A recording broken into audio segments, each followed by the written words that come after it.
Hello అండి. Welcome to our channel ముద్దపప్పు okay. ఇవాళ మన రెసిపీ వచ్చేసి కర్నూలు స్పెషల్ ఉగ్గాని. కర్నూలులో అక్క వాళ్ళ ఇంటికి వెళ్ళామంటే ప్రతిరోజు ఇది ఒక్కసారైనా తింటాం. అంత బాగుంటుంది ఇది. ఆ ఉగ్గానికి 2 మిర్చి బజ్జీలు జోడించి తిన్నామంటే చాలా బాగుంటుంది. మంచి పర్ఫెక్ట్ కాంబినేషన్ అండి అది. ఈవినింగ్ స్నాక్లా కానీ మార్నింగ్ బ్రేక్ఫాస్ట్లా కానీ చాలా బాగుంటుంది. ఇది ఎలా చేయాలంటే ఒక్కసారి చూసేద్దాం రండి. ముందుగా ఒక 200 గ్రామ్స్ మరమరాలు తీసుకోండి. కొంతమంది బొరుగులు అంటారు, బొంగులు అంటారు, మరమరాలు అంటారు, మురమరాలు అంటారు, ఏవైనా ఇవే. ఒక 200 గ్రామ్స్ తీసుకుని వాటిని వాటర్లో వేసి శుభ్రంగా కడిగేసేయండి. ఎక్కువసేపు నానబెట్టకండి. ఎక్కువసేపు నానితే అస్సలు బాగోవు. కాబట్టి గబగబా కడిగేసి వాటిని పిండేసి పక్కన పెట్టుకోండి. అలాగే ఇందులో కావాల్సిన పదార్థాలు ఒక్కసారి చూసేద్దామండి.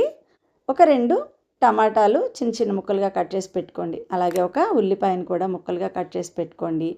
అలాగే పుట్నాల పప్పు పొడి చేసి పెట్టుకోండి.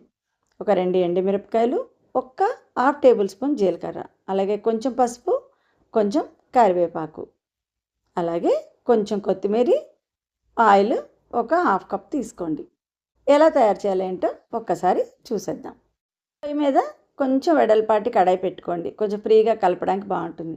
అందులో ఒక పావు కప్పు నూనె వేసేసి అందులో ఒక హాఫ్ టేబుల్ స్పూన్ జీలకర్ర వేసేయండి. ఒక 2 ఎండుమిరపకాయలు చిన్న చిన్న ముక్కలుగా కట్ చేసి అవి కూడా వేసుకోండి.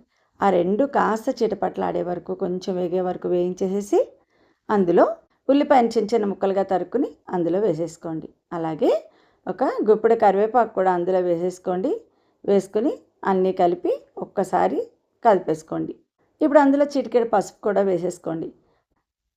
అందులో ఇప్పుడు ఒక 6 పచ్చిమిరపకాయలు చక్కగా కచ్చాపచ్చాగా దంచేసి అందులో వేసుకోండి. ఇందాక నేను ఇంగ్రీడియంట్స్ చూపించడం మర్చిపోయానండి. అలాగే ఒక 2 టమాటాలు కూడా చిన్న చిన్న ముక్కలుగా కట్ చేసేసుకుని అందులో వేసేసుకోండి. ఇప్పుడు ఇవన్నీ కలిపి చక్కగా బాగా వేగే వరకు వేయించుకోండి. టమాటా మరీ మగ్గిపోతే అస్సలు ఉగ్గానికి బాగోదండి. కొంచెం అలా ముక్కలుగా తగులుతుంటేనే బాగుంటుంది. ఈ ఉగ్గాని తయారయ్యేలోపు ఇప్పటివరకు మా ఛానల్ ఎవరైనా సబ్స్క్రైబ్ చేసుకున్న వాళ్ళు ఉంటే దయచేసి సబ్స్క్రైబ్ చేసుకోండి. అలాగే మా వీడియోస్ నచ్చితే లైక్ చేయండి. ఇప్పుడు టమాటా కొంచెం మగ్గాక సాల్ట్ వేసేసుకోండి. టేస్ట్కి సరిపడ సాల్ట్ కూడా వేసేసుకోండి. ఒక 2 నిమిషాలు వాటిని అలాగే మగ్గనివ్వండి. కొంచెం సేపు మగ్గాక కొంచెం టమాటా కాస్త ఉడికినట్టు అనిపించాక అందులో మనం ఇందాక నానబెట్టి ఉంచుకున్నాం కదా, ఆ బొరుగుల్ని అందులో వేసేసేయండి. బాగా కలిసేలాగా ఉప్పు కారం అన్నీ బాగా పట్టే వరకు చక్కగా కలుపుకోండి. ఇప్పుడు అంతా కలిపేసేసుకుని మనకి బాగా కలిసాక ఇందాక పుట్నాల పప్పు పొడి ఉంది కదా, ఒక 3 చెంచాల వరకు వేసుకోండి. ఈ పుట్నాల పొడి ఎంత ఎక్కువ ఉన్నా చాలా బాగుంటుంది. ఒక 3-4 చెంచాల వరకు వేసుకున్నా టేస్ట్ బాగుంటుంది. చక్కగా వేసేసుకుని ఈ పొడి కూడా అంతా కలిసేలాగా మొత్తం అంతటిని కలిపేసుకోండి.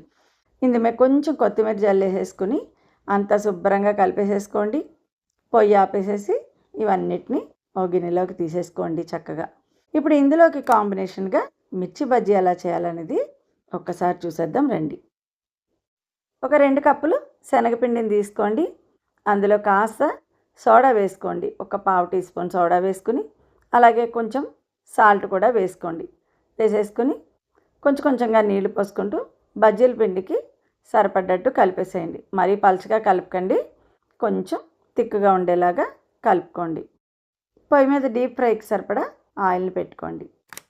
మిర్చిని చక్కగా బజ్జీ మిరపకాయలు తీసుకుని మిర్చిని పొడుగ్గా అలా కట్ చేసేయండి. పిండిలో ముంచి ఒక్కొక్క దాన్ని అందులో వేసి చక్కగా వేయించుకోండి. గోల్డెన్ బ్రౌన్ కలర్ వచ్చే వరకు అటు ఇటు తిప్పుకుంటూ నిదానంగా వేయించుకోండి.